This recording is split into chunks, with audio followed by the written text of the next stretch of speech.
ஐயா சாமி கடவுளே, பசி வயிற்ற கிள்ளுது கடவுளே, ஆனா பைசா இடிக்குது கடவுளே. ஐயா ஐயா சாமி சாமி சாமி சாமி 3 நாளா சாப்பிடாம இருக்க சாமி. இவங்க சொல்ல வேற.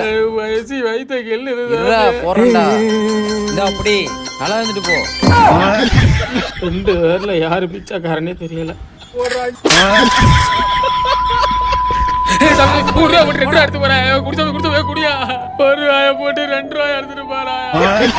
வெளியூருக்கெல்லாம் வந்து பிச்சை எடுத்தா இப்படிதான் பண்ணுவாங்க போல. கடவுள சாமி சாமி சாமி சாமி நல்லா இருப்ப சாமி.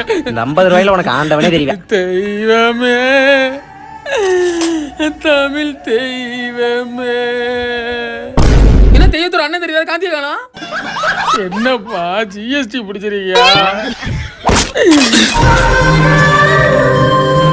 உன்னை இங்க வந்து பிச்சை எடுக்க கூடாது. எத்தனை டைம் சொல்லிருக்கேன் பிச்சைக்கார பையல.